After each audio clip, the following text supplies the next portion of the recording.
Teachers are proud of you. You're special. You are, all of you. For as a scholar leader, you have both the intelligence of a scholar and the character of a leader. But what really does that mean, scholar leader? Do you know why you were selected? We heard the criteria tonight. Now, in my opinion, a scholar is not one who knows all the answers. Instead, a scholar is one who continuously wants to and is willing to learn.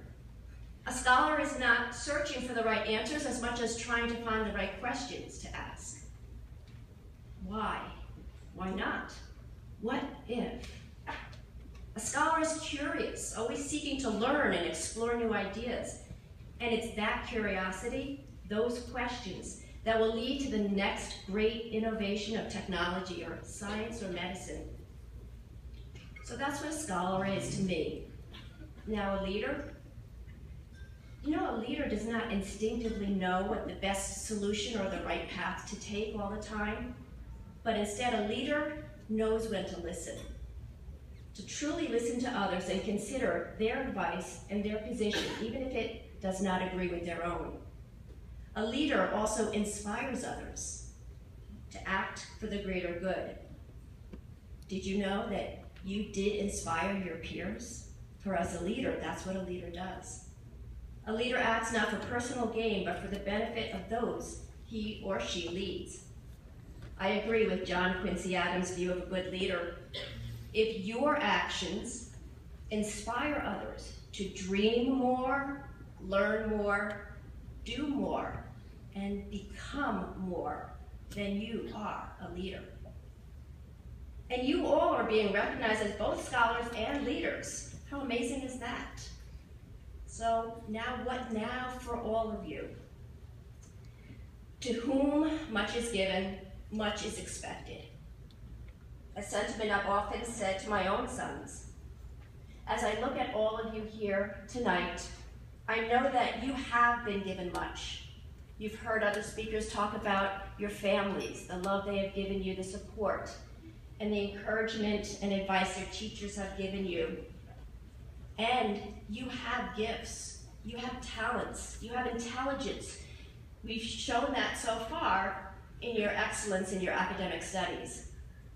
But more than that, you have the character to be a leader, the character to be a role model for your peers. That is hard to do in middle school, I know. So going forward, what should we expect from you, and what should you expect from yourself? We, your parents, your teachers, your families, we see in you such potential to develop these talents not only for scholarship, but also for leadership. I encourage you to develop that potential not by playing it safe, but by taking some risks. Yes, risks. The risks I'm suggesting are not unhealthy risks, please, but rather ones that will help you to grow. Over the next 4 years of high school and then more years in college, I urge you, take challenging courses. Open yourself up to exploring new pursuits, new ideas, and new interests. Who knows, they may become your passion for life. Develop also your leadership skills, not to grow a resume, but to grow your mind and to grow your character. Tonight, I want to suggest that all of you take some time this summer to research some of history's greatest leaders. Choose a leader whom you admire and get to know what made that person great, and then strive to be like that person going forward. And then others will aspire to be like you. And finally, don't be afraid to make mistakes.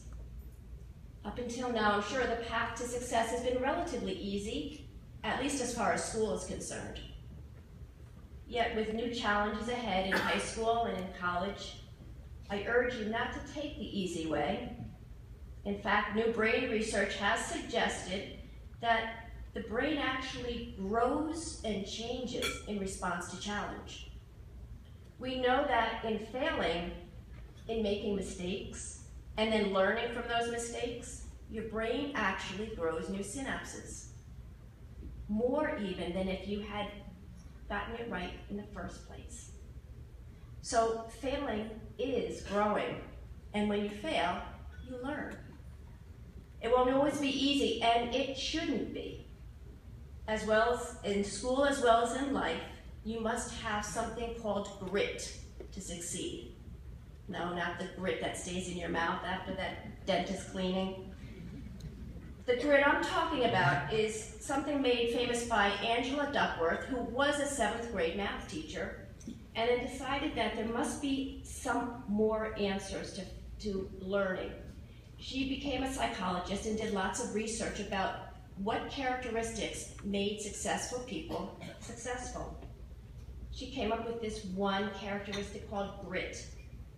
She defines grit as a passion and a perseverance for long-term goals. Passion and perseverance. Her research clearly shows us that with this passion and perseverance, you will have long-term success. So we must be gritty to be successful. Now, at 13 years of age, you may not have many long-term goals, but with middle school years coming to a close in a few weeks, I'm sure that high school is on your mind as you look forward to the next 4 years and beyond. In those years, as you work towards your goals, whatever they may be, I want you to remember that in your future, as you've heard before from other speakers, what will be valued most is not the highest score on every exam, not the highest GPA, but those characteristics that brought you here tonight. We call them 21st century skills, and I want you to remember the 5 C's: curiosity, creativity, critical thinking, communication, and collaboration. And those are what we heard today in your selection criteria. These are the 21st century skills that are increasingly valued in our world today and in your future. As you no doubt realize, our world is changing faster now than it has ever changed in history. At this point, we can't even predict what some of the jobs in your future will be. So how do you prepare for a world like that? Well, just what I said, those 21st century skills, the skills that brought you here tonight, that's what you'll need to continue to develop. For many of you, the challenge is going to be moving beyond your comfort zone.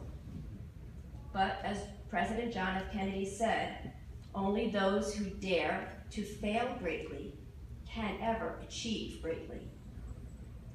Each of you has that potential to achieve greatly.